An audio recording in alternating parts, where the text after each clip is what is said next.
Hello world forever. Cell கோட்பாடு, அதாவது செல் தியரியை பற்றி ஒரு 3 சயின்டிஸ்ட் வந்து பேசியிருப்பாங்க. ஏன்னா அனைத்து விதமான தாவரங்களும் விலங்குகளும் வந்து செல்களால் உருவாக்கப்பட்டதான். அந்த செல்லில் இருந்து தான் டிஷ்யூ ஃபார்ம் ஆகும், அந்த டிஷ்யூவில் இருந்து தான் ஆர்கன் ஃபார்ம் ஆகும், ஆர்கனில் இருந்து தான் நம்மளுடைய அந்த பாடியே வந்து ஃபுல்லாக வந்து ஃபார்ம் ஆகும். இதுதான் வந்து யதார்த்தமான உண்மை. அதே போல் தான் தாவரங்களையும் எடுத்துக்கிட்டிங்களாலும் சரி. இப்போ செல்களில் பார்த்தீங்கன்னா ஒரு செல்லும் இருக்கும், பல செல்லும் இருக்கும். இதை வந்து ப்ரோகேரியாட் யூகேரியாட் அப்படின்னு சொல்லி பிரிப்பாங்க. இப்போ வந்து மனிதனுடைய பாடியெலாம் எடுத்துக்கிட்டிங்கன்னா பல செல்லால் உருவாக்கப்பட்டது. இதே வந்து பார்த்திங்கன்னா கிளாமிடாமோனஸ் அந்த இதெல்லாம் பார்த்திங்கன்னா அந்த பாசிகள்லாம் எடுத்துக்கிட்டிங்கன்னா ஒரு செல்லால் ஆக்கப்பட்டது.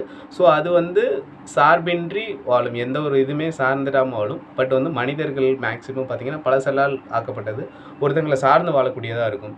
ஸோ இதில் பார்த்தீங்கன்னா செல் தியரியை வந்து அந்த செல்லுக்கு வந்து ஒரு இறுதி வடிவத்தை வந்து கொடுத்தவர் 1855 வந்து ருடால்ஃப் விர்ச்சோ அப்படின்னு சொல்லக்கூடியவர் தான் வந்து இறுதி வடிவத்தை வந்து கொடுத்துருப்பாரு. ஸோ அதுக்கு முன்னாடி பார்த்தீங்கன்னா 2 சயின்டிஸ்ட் பேசியிருப்பாங்க. 1838 வந்து மால்தியாஸ் ஸ்லைடன் அப்படின்னு சொல்லக்கூடிய ஒரு சயின்டிஸ்ட் வந்து ஜெர்மன் தாவரவியல் அறிஞர்.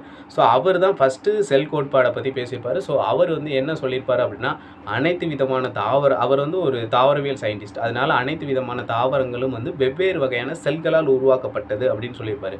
1839 பார்த்தீங்கன்னா தியேட்டர் ஷ்வான் அப்படின்னு சொல்லக்கூடிய பிரிட்டிஷ் அறிவியல் அறிஞர் வந்து என்ன சொல்லியிருப்பார்னா, இவர் வந்து விலங்குகள் சம்மந்தமாக ஆராய்ச்சி பண்ணி எல்லா விலங்குகளுடைய எல்லா செல்களுமே பார்த்திங்கன்னா அதோடைய அந்த செல்லுக்கு பக்கத்தில் ஒரு லேயர் மாதிரி, அதோடைய செல்லுக்கு வெளிப்புறத்தில் வந்து ஒரு படலம் மாதிரி உருவாயிருக்கு அப்படின்னு சொல்லி பேசியிருப்பார்.